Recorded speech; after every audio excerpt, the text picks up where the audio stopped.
Welcome back to another episode of Tractor Roy. My name is Trent. We're going to do a quick one today because, as you can tell, the snow came again, like middle of April, or I guess early April, and was still snowing again. I'm kind of over it, but we're going to talk about my dad's John Deere G. We'll look at the serial number here in a second, but we'll just kind of go over a quick overview of what this thing's all about.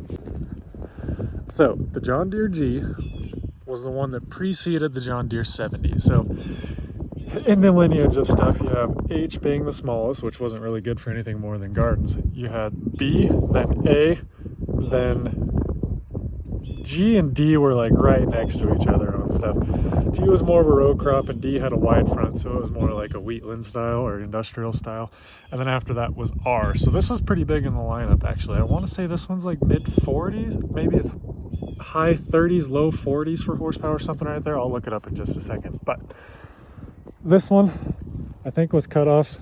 So that's what these things were welded onto. They would, the skeleton wheels, the steel wheels that were on here, would be cut off, and then they'd get welded to some rim blanks like this. I could be wrong, but I know on my B that they're cut-offs on my B, and they would do that. Just cut it off, and then you'd weld a new rim blank on there. This one could be. I'm not super well versed in these things. I'm kind of just getting down to this stuff. It's pretty obviously been repainted. You can tell where they got green on the wheel because they didn't take the wheel off when they were painting this hub. And it's a horrible idea to paint these axles, because then if you ever want to move the wheel, if you go and try and tighten it down, then it'll bite through that paint and it can start, it like loosens up because it eats through the paint and stuff. This one has a power troll on the back with the rock shaft, which is pretty cool. Not a whole lot of these had them, so that's pretty handy. I'm not super familiar with two cylinders, so I'd imagine this is the lift, but I don't know what this is. Maybe that's for remotes, or that's also part of the lift. Yeah, not really sure. But so if it wasn't a very good restoration, but it was an older restoration on this thing. Here's the side that's bad. I mean, pretty obviously bad. The other side isn't great, but might be able to be saved. This side, totally starting over. So if this thing sat without a tire on it for a long time with that in contact with the ground. So on this, the clutch isn't stuck, which is pretty sweet. Those aren't super hard, but it is pretty cool. This is a magneto. It is an electric start. Starter's right there. Battery goes right there. It's a narrow front, which I think is kind of cool because it always seems like you had the two wheels, but I'm kind of a fan of those. They're kind of cool. Battery goes right here. We're missing a generator. The belt to drive the generator is off right there. That's not a huge deal because it's easy to find these. I have a couple laying around we can throw in there, or we can just convert it to 12 volt. I know a lot of people don't like that, but it's easy. This one is an earlier style of G. The very, very late ones, right before they switched to the 70s, had a water pump right here, and that's where the water pump would be. Moving on to the engine.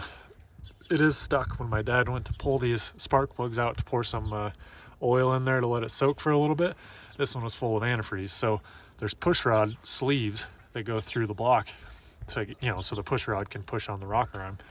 Those are, I think they're brass, and they'll start corroding away and then they can start leaking. So then they go through the water jacket. So that push rod sleeve goes through the water jacket, so that way the push rod has a place to go through it to get to the head, or get through the head into the valve train. When those corrode, a bunch of coolant can get past them and it'll, leak into your cylinder or leak into your crankcase. So that's the most likely culprit. Could be the head gasket, but it's probably those push rod tubes. Some of these are kind of funny, like here, our little stop nut is broken. So that's what pushes on your clutch pulley brake. Oh, and even your clutch pulley brake. It's been replaced, but hasn't been riveted back on there.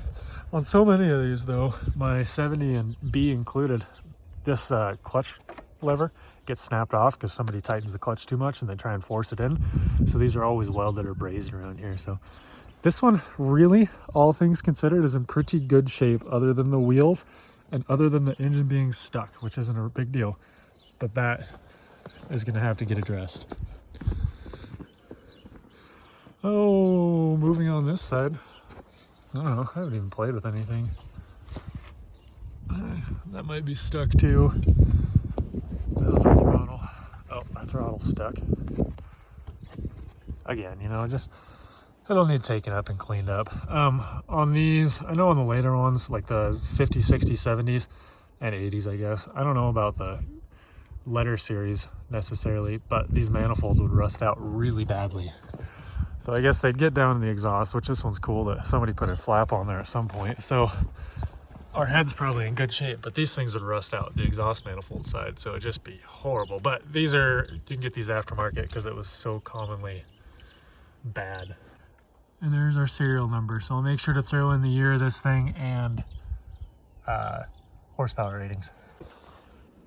So I just looked it up, 1943. They stopped making these in 1944 due to the war, so this is a 1943 model. It has 34 on the drawbar and 38 on the PTO. So that was just a fast video today.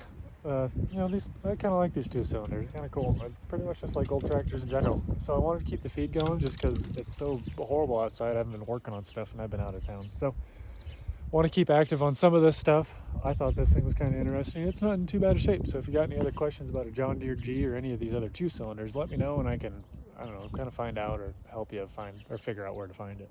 But as always, thanks for watching Tractor Roy, and I hope you catch you on the next one.